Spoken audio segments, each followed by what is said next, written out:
Welcome back to the show. I'm Chad, and with me again, I'm surprised you decided to come back after our last debacle, which was I was trying to talk to Fred at a Comic Con one of the local libraries was putting on, and we were getting some very strange feedback and stuff. But I'm glad you decided to come back. Welcome. How are you doing? I'm fantastic. Glad to be here. I think when we were chatting there, that was about the Dungeons and Dragons project you were doing. Oh, Game Master, sure. Yep. Yeah. So for people that haven't seen any of our interviews, tell us a little bit about yourself, both as a comic book reader and creator. Sure. I've been doing comics professionally since 2006. So, woohoo! 20-year anniversary. Yay to me. But I've been avid comics reader my whole life. Right now, I guess a lot of people know me from what I did at Marvel, like Amazing Spider-Man and Marvel Zombies, Incredible Hercules with Greg Pak. A lot of my Valiant stuff, like Archer and Armstrong. Right now, of course, I'm doing Oz, Ultimate Oz for AWA. I am doing a fantastic cyberpunk hacking book called The Future Is for Recca Comics. It's a 60-issue series. Issue 12 dropped. So we made it through the first year. Fantastic. And what else? Greg and I are doing the Gaston comic for the Disney Villain series for Dynamite. And right now, Ryan Dunleavy and I are kickstarting the third volume of our long-running series, Action Philosophers. The color is... So you have room for 5 more projects. I do. I didn't mention the ones I'm not allowed to talk about. Well, tell us a little bit about yourself as a comic book reader. Kind of what, do you remember the first book you read, or what got you into comics, and what made you want to, get into it? Sure. Well, my dad was given for his birthday before I was born a book by Jules Feiffer called The Great Comic Book Heroes, which had this essay Feiffer wrote for The New Yorker about as a young man working for Will Eisner's comic shop in the late 40s, back as the shop era in comics was waning. And by shop era, what I mean is there were all these packagers that would produce comic book material for the comic book publishers. That was really prevalent in what we call the golden age. Like Will Eisner's studio, for example, not only produced The Spirit, which is his famous, newspaper comic book, but they also did Uncle Sam and the Human Bomb, this Human Bomb and the Ray and all those quality characters, Condor Man, Doll Man, and Feiffer wrote this funny essay about his time there. It was very humorous. This is in 1966 when the Batman TV show came out, the Galactus trilogy came out. 1966 was a huge watershed year for American comics.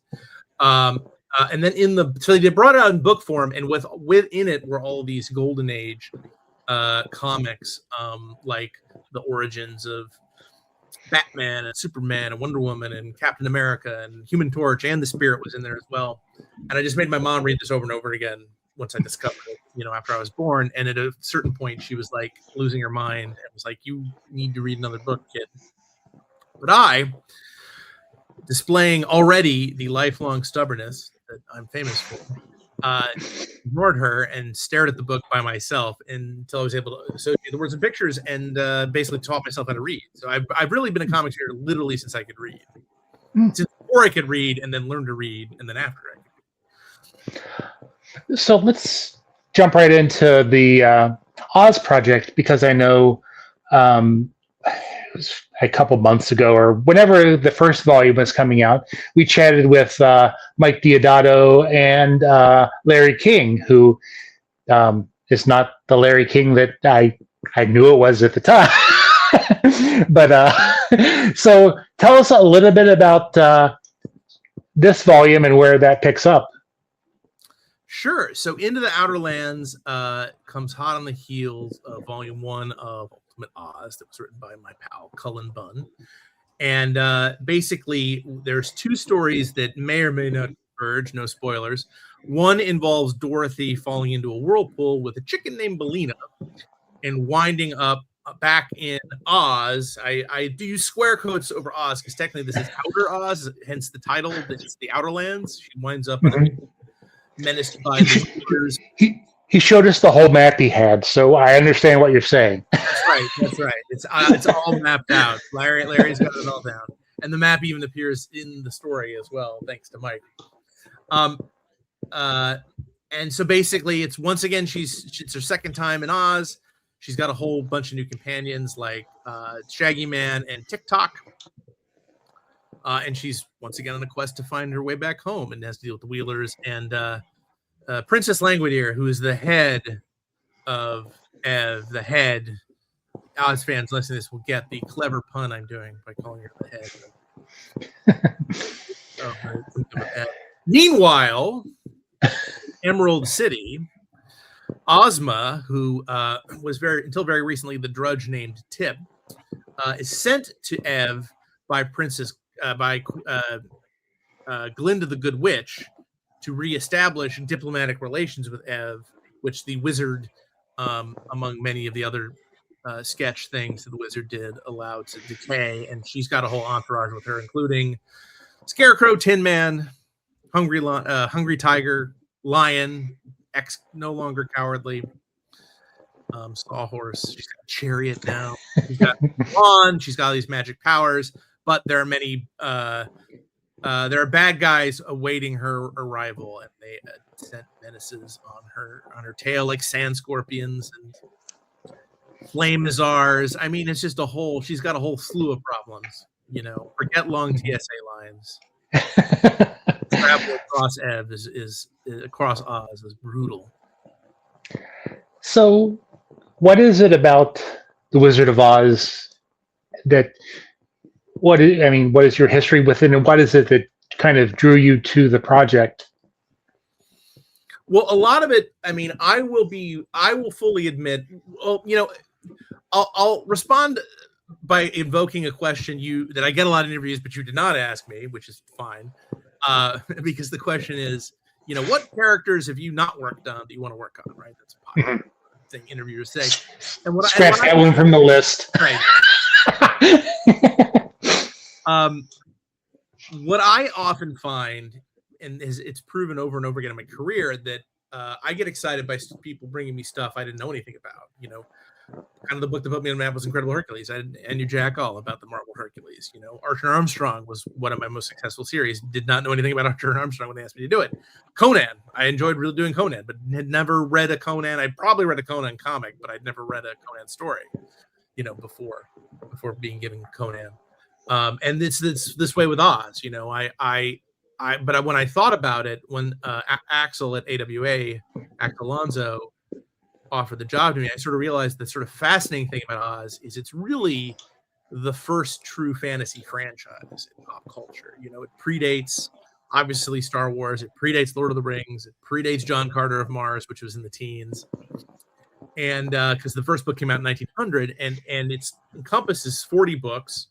The first dozen plus were written by Baum, L. Frank Baum. And it's just a really exciting sandbox to play in. And it certainly must be said that my co-writer, Larry King, his enthusiasm is extremely infectious. And just being around him and talking to him definitely inspired me to say yes. And also to work with the legendary Mike Deodato, whom I had done like a one-page Green Goblin origin story in Marvel back in the day, but it was, I'd never done a proper comic with him. So that was, if you just, told me Mike Deodato without saying Oz, I would have said yes. Understandable. So we're doing a VCR manual illustrated with Mike Deodato. Yes. I would buy that. I'd buy the hardcover. Right. So what was it like kind of taking the reins of the next step of this series after, Colin Bunn, worked on volume 1? Was there any, I guess, trepidation? Was there any, I don't know, because I know you have, Larry with you, and he knows pretty much everything there is to know about Oz. So, and he's kind of, if I remember correctly, he's kind of guiding things. Yeah, absolutely. Larry and Julie McNulty, his Oz historian that he consults with, basically they talk, and basically what Larry's trying to do is trying to condense all 40 books into one single narrative. My understanding is there's a lot of repeats and there's a lot of sort of dipping back in, but Larry's trying to sort of make it coherent. Mm-hmm. I guess, a good comparison, I just thought of this. Maybe it's a terrible comparison, but if anyone's seen the Hannibal TV show, how that series kind of like takes all of those books about Lecter and kind of puts them all in order and does it kind of straightforward until, of course, they hit Silence of the Lambs, which they didn't have rights to. It's like this, except this is public domain, everything. There's much less cannibalism. So I see that was a perfect analogy I just came up with, and I'm really proud of myself for it. But what Larry does is he goes off and he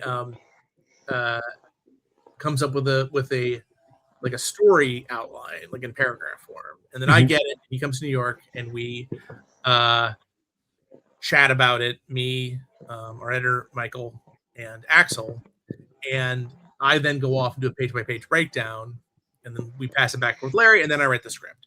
Ironically, the actual script part is probably the least, at least now that Larry and I kind of like, takes a while, right, for collaborators just to get on the same wavelength and speak the same language, but now that we are doing that, it's very smooth.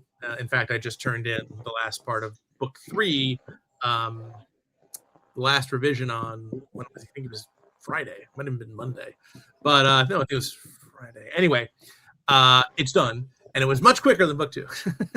not that book 2 is a problem, but it's just, it takes a while to find that groove, when you're working with a new person.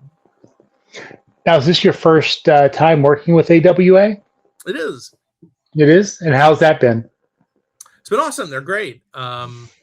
Larry is definitely the mastermind behind this operation. He's the field commander. And so I think they wisely just sort of let the different, they trust the creative, members of the team to do their jobs.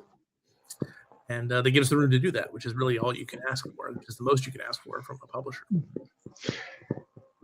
And how is this different or the same as writing something like, the Dungeons and Dragons gaming guide or even Action Philosophers? Right, Game Masters, the comic book history of role-playing games. Yeah. that was a couple years ago. That's right. We've already moved on from that. Nonfiction's different. It's different lobes of your brain. I feel like you exercise when you're taking notes, and sort of collating the information, and then the other brain half, then handles the transformation of that information into the narrative. While fiction is much more emotive and much more of a, it's similar in that you're trying to help water find its best path down the hill, story wise, and many ways fiction is harder than nonfiction, because there at least you have the framework of reality to deal with. When things are much more open like they are in fiction, the decision-making process internally becomes much more fraught. But fortunately, I have lots of great collaborators. Hello. I see one just walk by.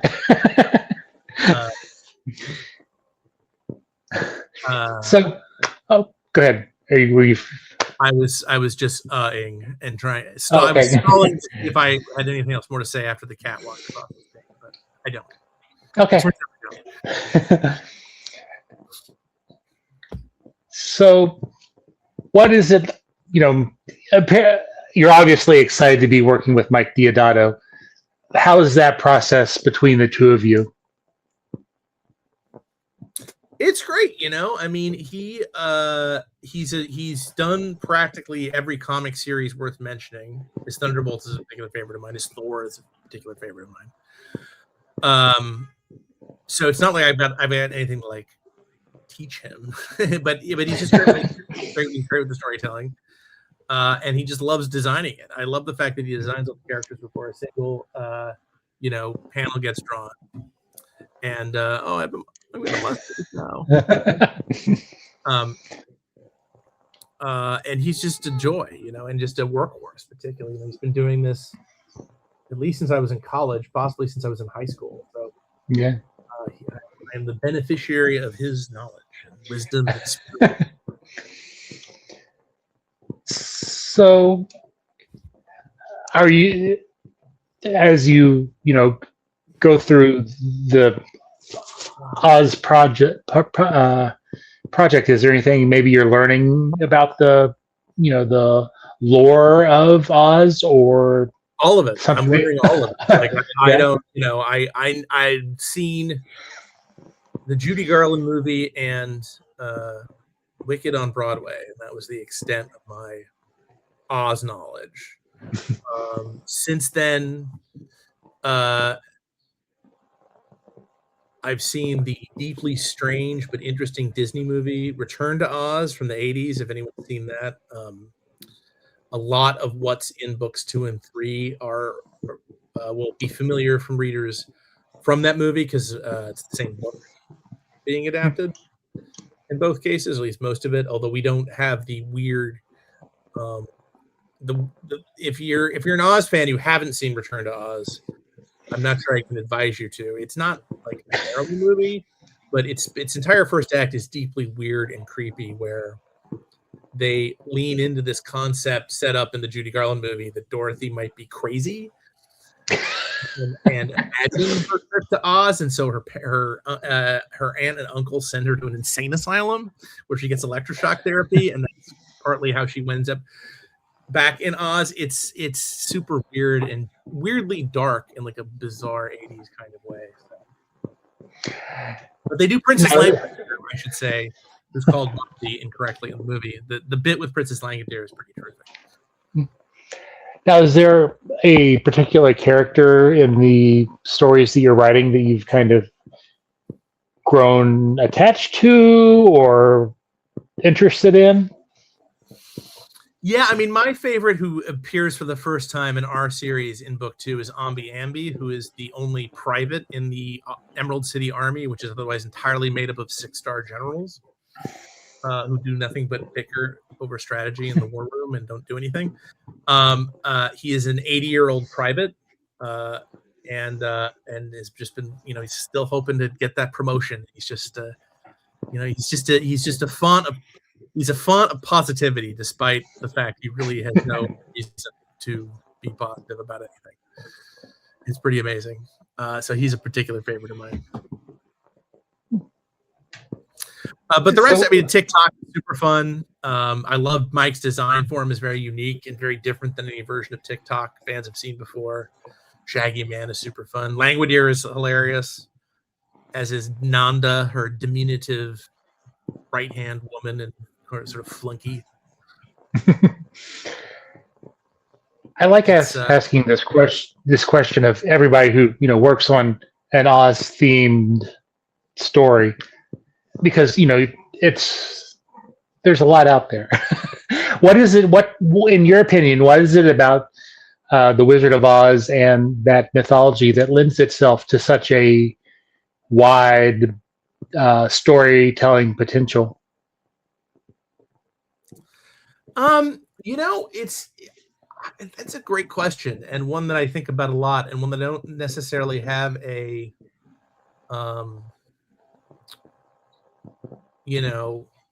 strong answer for. I mean, part of it is probably the ubiquity of the movie on TV. I think, as a lot of people know, the Judy Garland film bombed when it first came out, but it's such a well-made movie with such great songs, and I think it ended up getting its second win when it was shown incessantly on television. But obviously the franchise had been around for almost 4 years. The first book was published in 1900, before the movie that movie ever came out. There were a few others. In fact, Baum made at least one movie himself. So I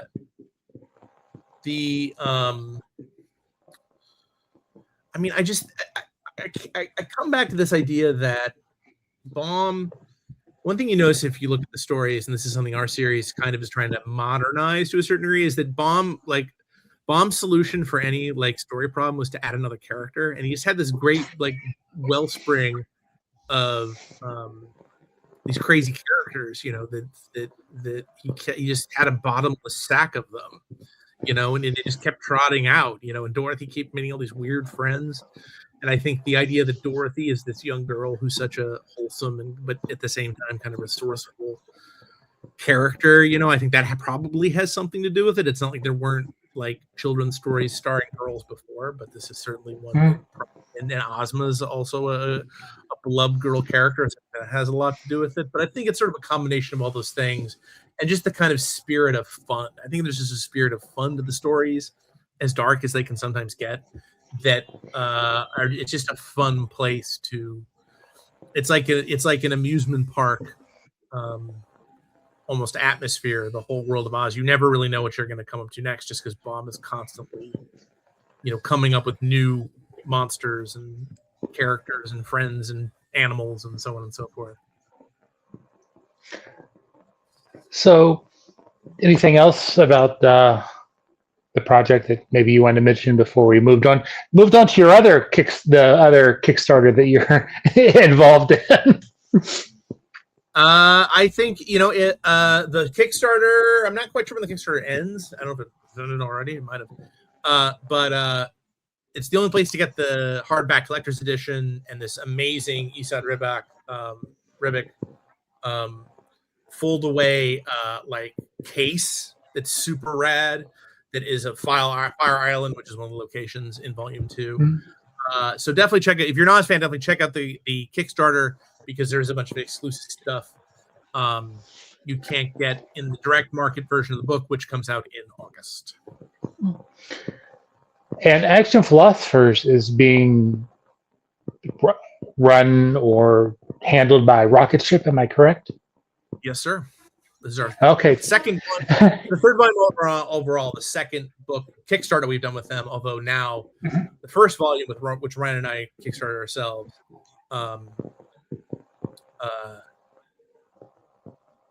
is now published by Rocket Ship. They've got their own edition. So, tell us a little bit about that campaign that you're running and working with Rocket Ship. Sure. Action Philosophers is the lives and thoughts of history's A-list brain trust, told in a hip and humorous comic book fashion. And now, thanks to the generosity of our Kickstarter backers, it's now in color. Ryan and I basically did the first mini comic of Action Philosophers, to make a very long story short, in 2003. So this is the 23rd year of continuous Action Philosophers publication. It's barely been out of print in those 23 years. So the success of the book continues to be shocking and appalling and fascinating to us. And Volume 1 was Hooked on Classics. That's your classical medieval philosophers. Volume 2 was called Omnipotence for Dummies. And it was about, basically bridges us to the 19th century. And then the current one, Modernity Bites, starts in about 1850. So you've got your Nietzsche's and your John Stuart Mills and your Sartre's and your Karl Marx's, and that leads us basically up until Jacques Derrida, who's the last thinker we talk about, and ends in 2002. And so really it's just a history of human thought in comic book form, focusing in on these individual thinkers. And there's a new philosopher in every volume. And in Volume 3, the new philosopher is Hannah Arendt, author of The Origins of Totalitarianism and the Great Critique of Fascism, and sadly, extremely appropriate to our current. I was going to say, kind of topical. No. So, what is when you guys are putting those together? How is taking something? I don't want to say. Well, I guess you can say it's kind of heady and kind of It is, sure. How is it in taking it and putting it in such a manner that it translates well to the comic book format? Well, shockingly rather easily. I think, it's not a whole lot different than what you see in sort of editorial cartoons, as much as those exist in the newspaper and on social media. I would argue that comics is better than prose in conveying abstract ideas because it more emulates how we ourselves think, which is in a combination of monologue and images, So I'm a comic supremacist. I do not shy away from it. And I'm very proud. But yeah, no, it's fantastic. And even if you have the smallest interest in philosophy or religion or sociology or any other, sort of interesting things, because we do a lot of all those topics are, applied in political science, socialism, capitalism, objectivism. Ayn Rand is in this volume. We try to tell the straight story and give each thinker their due with jokes. Mm-hmm. It must be hard finding jokes for Ayn Rand.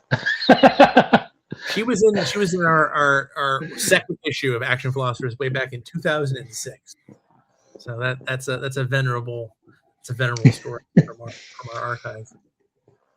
And can you speak to what you guys are offering for that campaign?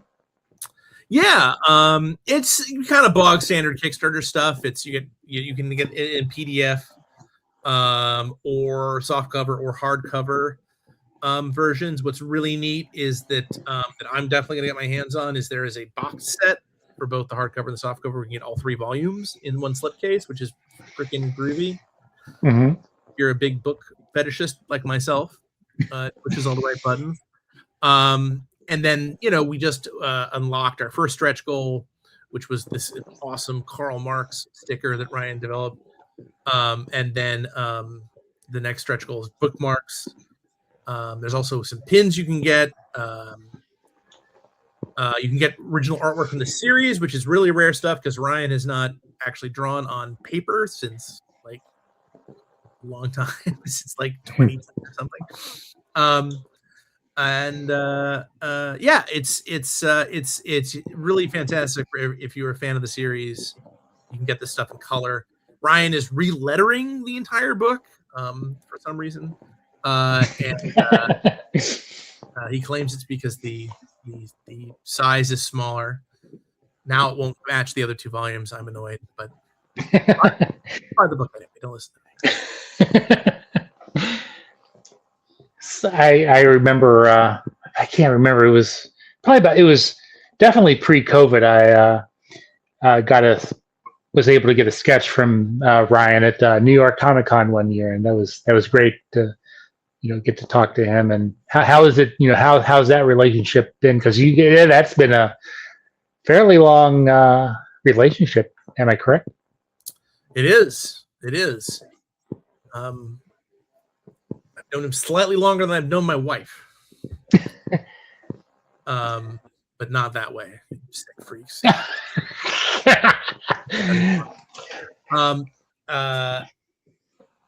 So yeah, it's been great. I mean, we moved out to Brooklyn together to break into the comic industry, and eventually we did. Unfortunately, no, I mean fortunately. And he still lives like a mile from me here in Brooklyn. So we socialize, our wives, I watch his kids grow up. It's just been fantastic. Now, speaking of your wife, I think the first time, and I may be wrong, but I think the first time I met you was at the King Kirby celebration up in just south of Albany. It was at the brewery. Is that was? Am I remember? Because you were doing. Yeah. It was the King Kirby Day celebration. Yeah, for the Schmaltz. Yeah. Yep. So I think that's the first time we met, and I know you guys were there because you wrote a play about Kirby. That's right. King Kirby. It's also available now. It's a drama about the life of Jack Kirby and his conflicts with a number of people, not the least of which. It is available on Spotify or Apple Podcasts or Podcasts. It's the original New York cast. And I'm very pleased to report that it will be back in New York City, in Brooklyn, this August for Jack's birthday. So very nice. Theater and Industry City here in Brooklyn.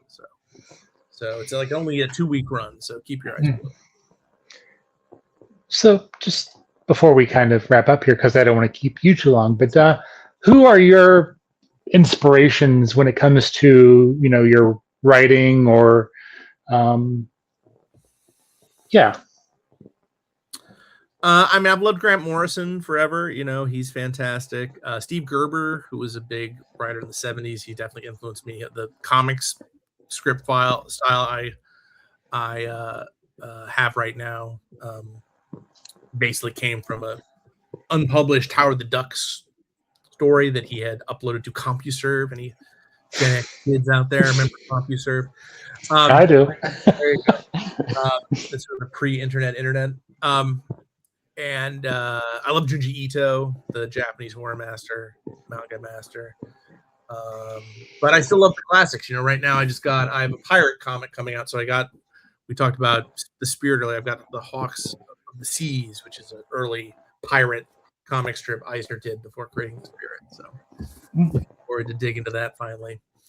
But yeah, I read from sort of all over. I'm enjoying Fantagraphics brought out a edition of a comic strip from Argentina called the Eternaut. You still can't pronounce it. I was doing a podcast with the publisher of Fantagraphics, and he tried to correct me, and I still get it wrong.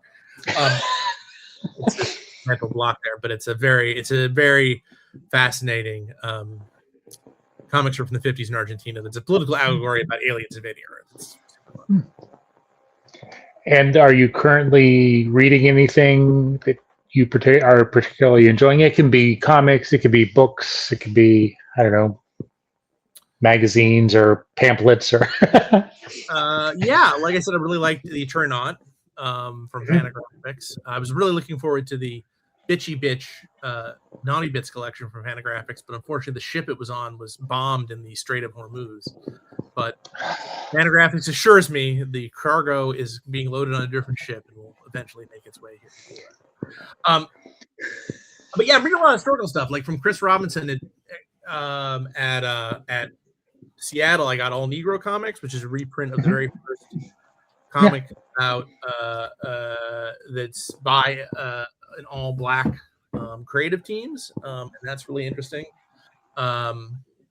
And I'm enjoying Arcadia, which is by my buddy Gabriel Hardman, which is a mini series he's doing starring Batman, Green Arrow, and The Question. Yeah, we had him on about a month ago to talk about it, and yeah, it definitely has the Mike Grell, Denny O'Neil vibe that kind of hooked me on those characters. Absolutely. So as we wrap up, what if you want to promote anything else right now, or let us know where we can find you on the interwebs if you're there, and give a pitch for the Kickstarters, that'd be great. Sure. I'm at Fred Van Lente everywhere, all of the sites, unless it's like Threads or one of the new ones. Like after they did Blue Sky, I'm like, I'm out. I'm done. I'm not doing anymore. Stop. I don't care if they all collapse. I will not join anymore. I'll just live in a hut somewhere. Probably for the best. No, thank you. But I'm there, and I do. Frankly, these days, Instagram is probably the best place if you like updates and stuff. I have a newsletter. Sign up on my website, which is fredvanlente.com. I never send out a newsletter. I don't know why I tell people to sign up for it.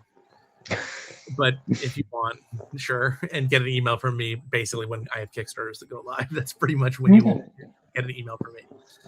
I have a lot of really awesome stuff coming up, particularly this summer, but not allowed to talk about it, but hopefully soon. Action Philosophers, Volume 3, but don't worry, you can get Volume 1 and 2 as part of the Kickstarter. That Kickstarter is live until, I can give you the exact date, until April 9th. April 9th is when that Kickstarter ends. And then there's the Ultimate Oz Kickstarter, which I have no idea when it ends. But the book itself comes out in August. I think there's maybe a week or so left on the Oz campaign. I think it started slightly before the Action Philosophers. Well, I just want to say thank you. It's always a pleasure to talk to you, whether we're talking about role playing the Wizard of Oz or basketball. I remember that interview. So, That was a fun one. but again, it's great to chat with you, and maybe this summer when you can talk more about what you have coming out, then You can count on it. That's absolutely going to happen. and hopefully I'll see you per usual at New York Comic Con this year. Yes, that is my plan. I missed last year's, but I'll be there this year. All right. Well, thank you very much, and be sure to follow the AWA and Action Philosophers Kickstarters over on our weekly roundup over at Comic Watch at the Corner, which goes live every Saturday at 12 noon. Until then, be nice, do something nice for somebody. The world can be a crappy place. Just don't be a jerk.